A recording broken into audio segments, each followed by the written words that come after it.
Hey, KB here, and welcome to another not so secret conversation. Today, I'm going to talk about the love of my life. Wow, may patilawak pa talaga naman ako. Books, reading, and everything in between. I just like to remind you of some things that, number one, may mga manok na titilaok, mga asong tatahol, at mga sasakyang haharurot. So just please bear with the background noise. And I'm not the expert of books, and every reader's experience is different. So take all of this with a grain of salt. I also want to thank everyone who sent me questions. Medyo matagal na to pero at least nandito na, diba? Sa wakas nagawa ko na. So thank you. You are all always so nice to me, very supportive sa aking mga hanash, kaya I hope you enjoy this. This question is from @artofshai. What book made you decide to do what you do? Storytelling, beta reading, etc. Hi Shai, thanks for this question.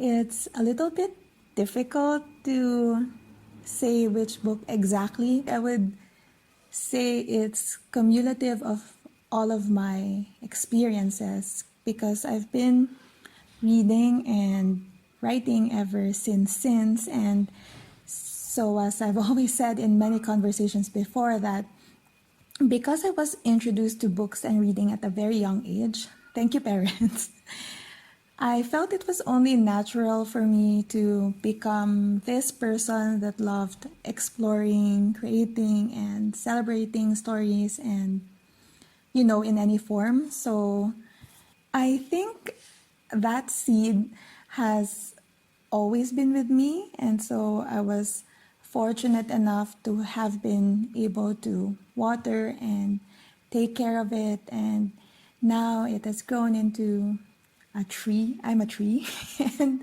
hopefully I keep branching out. From @keep.the.sparkle, what piece of literature has greatly affected your belief? How and why? Wow, Janelle, grabe. Ang hirap ng question. But if I had to choose how to answer this, ang hirap. I'm not sure if I'm going to be able to explain this as thoroughly and as justifiably because this is a very deep topic. Diba? Suot na tayo na scuba diving gear. But I remember when I was around maybe 8 or 9, we had magazines here at home, and one in particular, I can't remember the name, one in particular had articles that had excerpts from The Diary of a Young Girl by Anne Frank and Falling Leaves by Adeline. Maybe you've heard of those titles, even read them. If not, it's easy to search. But having read those stories of those girls that were around my age, and I was their age, basically, it really carved out a place in my heart and in my mind because obviously I was still generally ignorant about cultural differences and economic status and war and pain and, the world not being perfect and what these things meant. But I wasn't completely blind either, since my parents had been pretty open and, well, they still are in terms of showing us the realities of life. So those real life stories of suffering and injustice, to say the least, helped shape how I thought about not only cultural diversity, but also about what it truly required to understand and respect those with a different perspective or experience from mine. This next question is from @Agnes Manalo.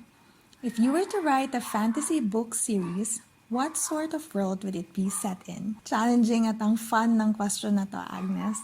I do have plenty of answers to this, some of which are, 10 to 15-year-old ideas.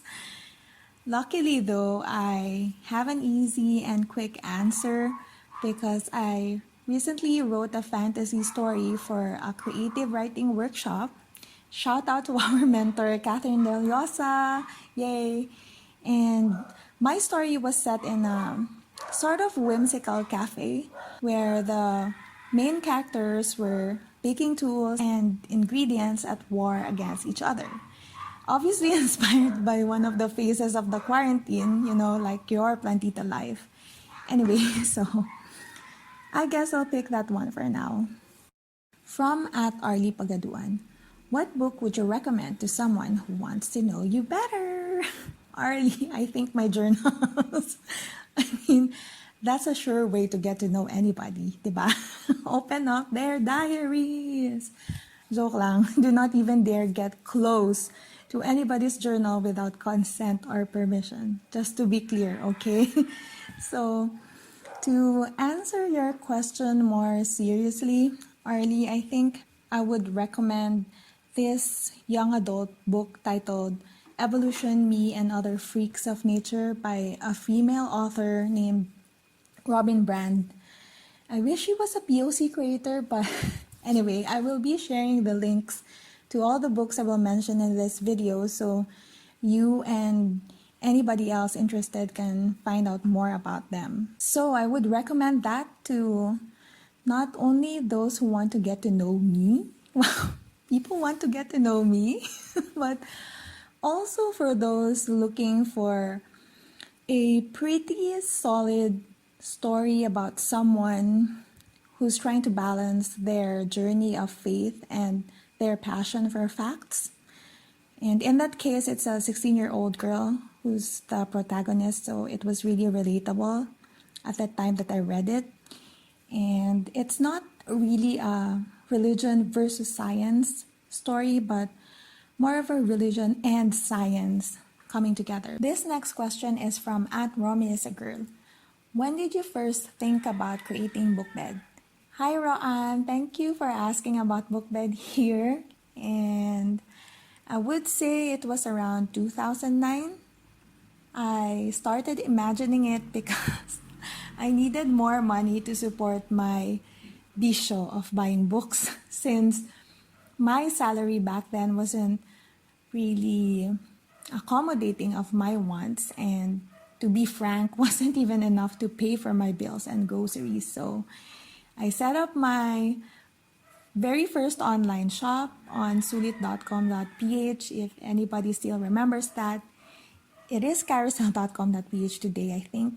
So that's how it all started, and now it is what it is. I am so very grateful to the team and the community and everyone who has ever supported Bookbed over the past 10 years, and I hope we continue to grow and support more readers and creators. From @mshang12, what is your ultimate favorite novel and why?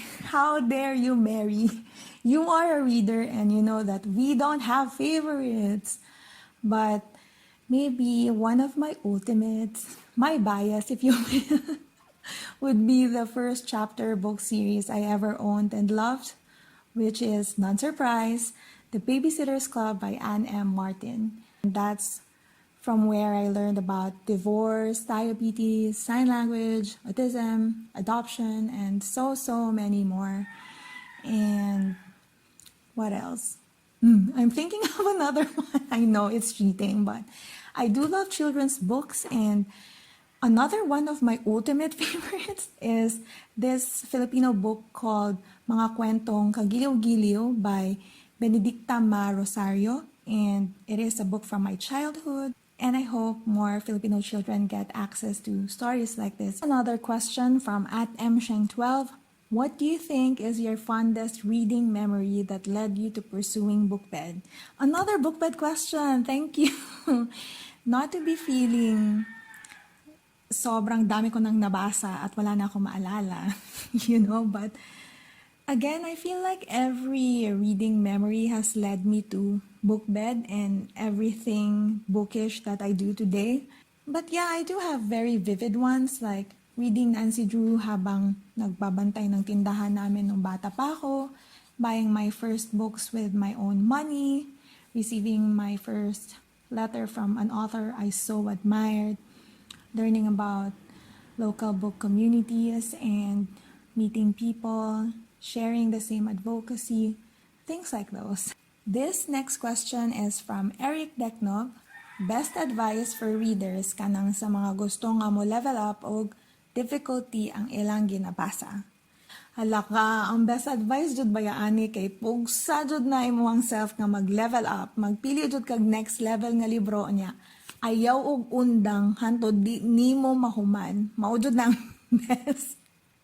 Pero nasabot man ko, uy, di jud makayo usahay kay naman tayo life, daghan tag excuses, char. Pero yeah, natural lang man ang maglisod o improve kay ganahan man gud ta sa tuwang comfort zone o resistant pud ta sa change. So, siguro very baby steps sa ta, like fetus steps.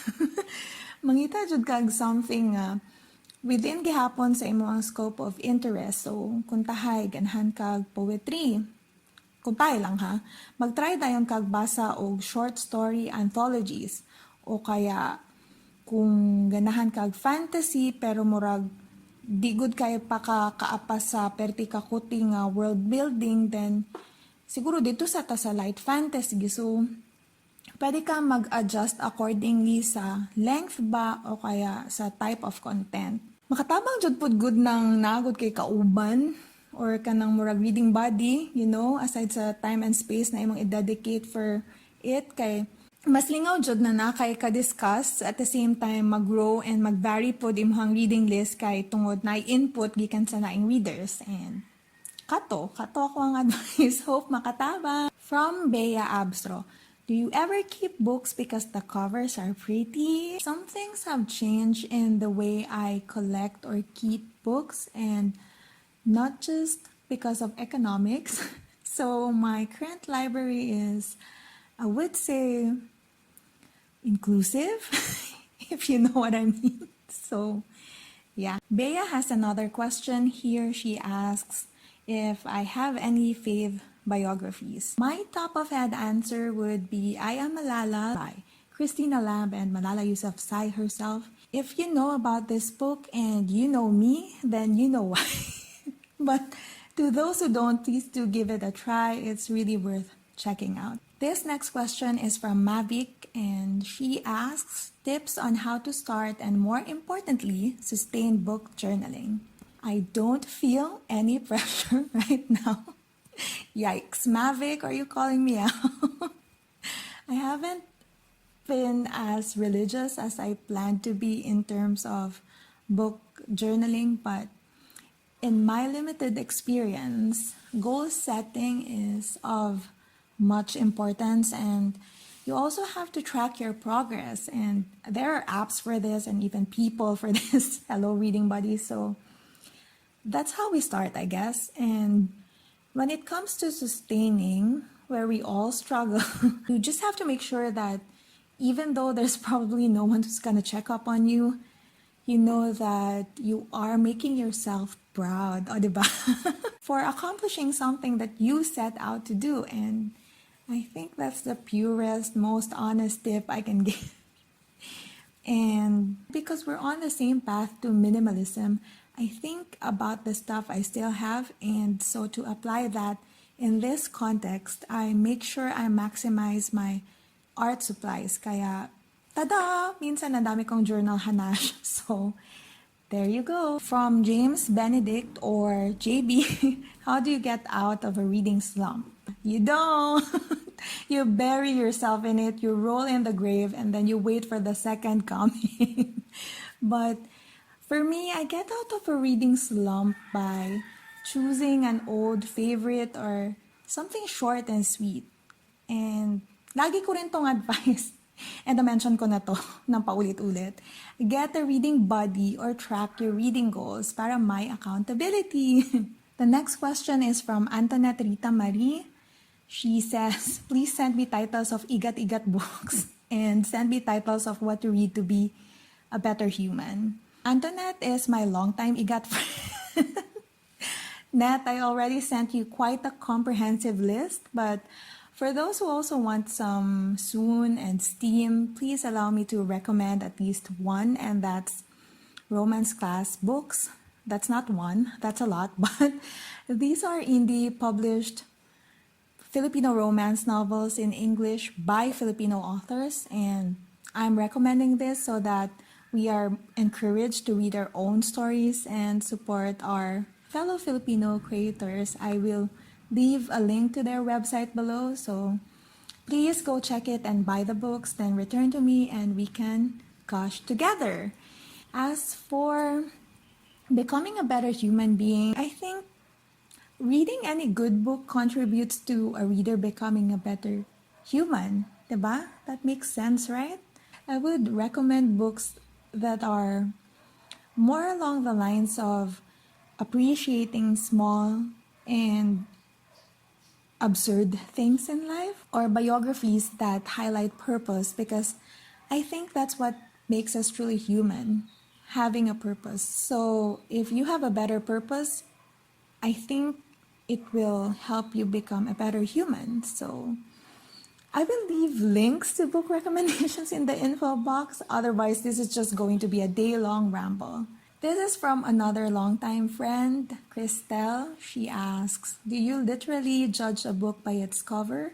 I believe that all books are all worth reading and worth to love. But what are your criteria in adding books to your to-be-read pile?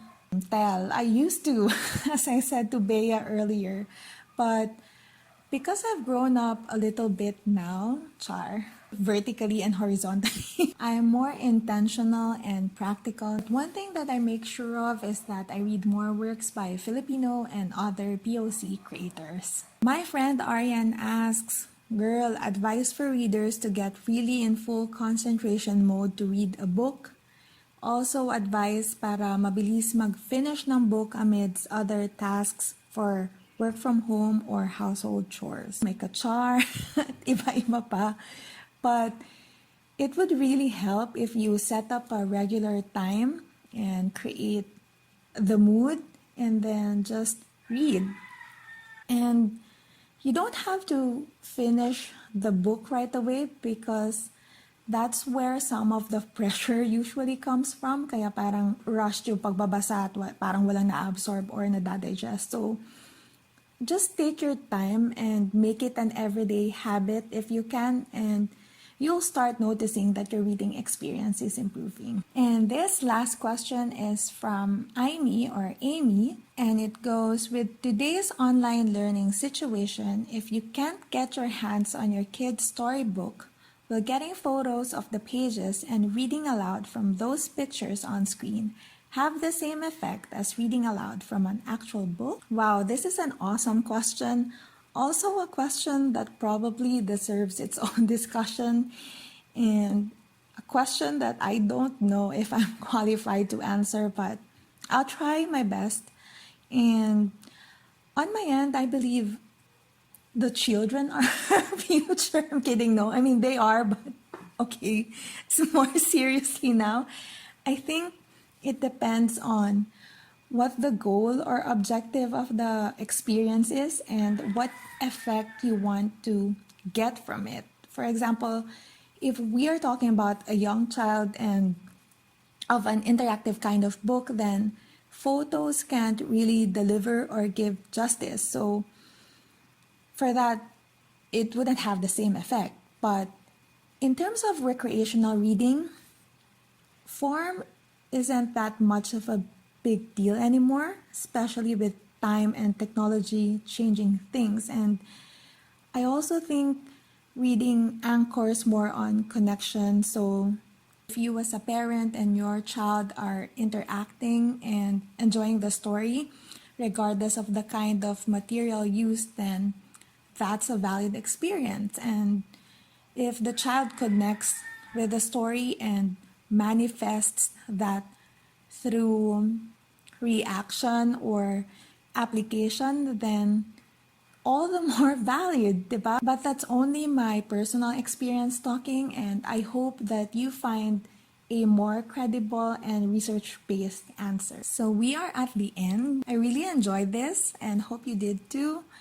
I love talking about books and reading and myself. But if you want to ask some more questions related to this, then please send them my way. As always, thanks for being here. Stay cute and healthy and happy, and I'll talk to you in the next one.